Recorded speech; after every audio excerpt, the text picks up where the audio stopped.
Sir, mayong hapon from Bombo Radio Malay-Balay Bukidnon. Sir, sa pagkakaroon dito, kay since opening naman po sa itong klase, then aduna po yung mga pipila ka matungaan sa pagkakaroon sa itong private nga ongoing pagyapon or wala pa nagsugod ang ilaha pong pag-start sa itong klase. And now, usa nito lang pagpakandam sa ito apong DTI Bukidnon, sir, may kabahin usab sa pag-andam usapod na to or pag-monitor na to sa ito apong mga presyo sa ito apong mga school supplies. Okay, so ang atong gihimo sa DTI, no, sukad sa katog yung pag sugod sa June, kabalo naman ta nga gaprepara na gid ang atong mga ginikanan sa pagpalit og mga school supplies. So before ana nagkandak na gid ta og supply and price monitoring sa atong mga school supplies. And we also issued gabay or guide para sa atong mga ginikanan regarding sa mga presyo sa atong mga nag-una nga mga school supplies dinhi sa Bukidnon, no, or sa tibok Pilipinas, no, to be exact. So ato nang gi-publish sa atong Facebook page, dili lang kay sa Facebook page sa DTI, ato pa nang gi-publish sa Facebook page sa kining DTI Philippines, no, or kining sa tibok Pilipinas. Aside from that, no, naghimo po ta og mga aktibidades wherein ang atong pinaka-purpose is to help our parents nga makapalit sila og mga discounted nga mga school supplies. So atong niaging June 1 and 2 dito ta sa Valencia, no, sa Valencia National High School Covered Court, ni-appeal kita sa ilang brigada eskwela. Unya ato po ditong gi-launch ang atong Diskwento Caravan Balik Eskwela Edition. Unya daghan nag-appeal dito nga atong mga partners nga negosyo gihapon og mga school supplies. Unya namalit ang atong mga ginikanan in preparation sa karon pag-abari sa klase.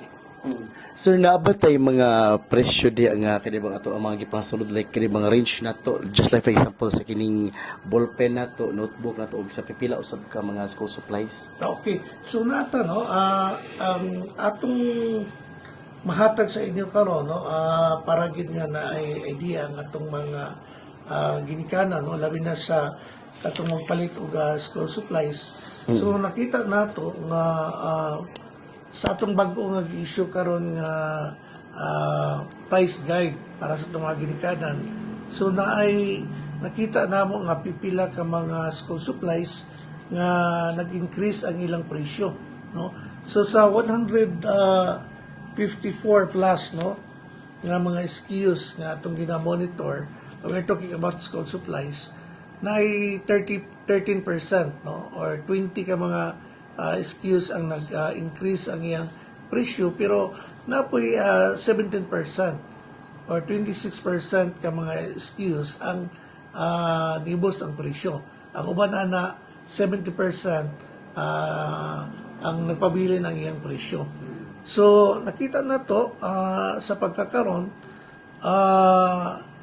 kung mag-isku ta og notebook, no, nakita na to sa kining atong monitoring nga naipag-increase sa usa sa mga brands, no, but the rest nakita nato nga niubos ang iyang presyo kung mag-iskuta og notebook. Pananglitan, no, usa ka brand diri sa notebook ang iyang presyo atong niaging tuig 25 pesos, and then karon na nahimo na siyang 27, so na 2 pesos nga increase bali. But napo tayo makita, no, nga brand sa notebook nga ang iyang presyo atong 2025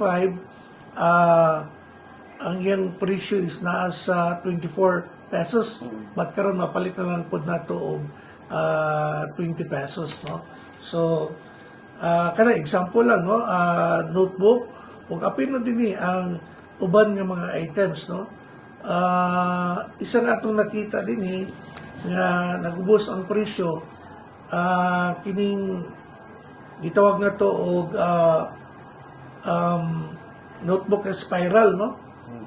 Side man ta klase man ni nga notebook. So nay brand din nga atong niaging tuig ang iyang presyo 20 pesos karon mapalita to karon og 17. But makita na to, magdepende kani sa brand, no? Brand o quality of course sa papel, no? Na makita. So para sa dugang nga kasayuran, pwede na to bisitahon ang atong Facebook page kay para makita ninyo ang nagkalain-lain nga presyo sa atong mga school supplies kay di na to ma-mention tanan kay 154 man ni siya tanan, no?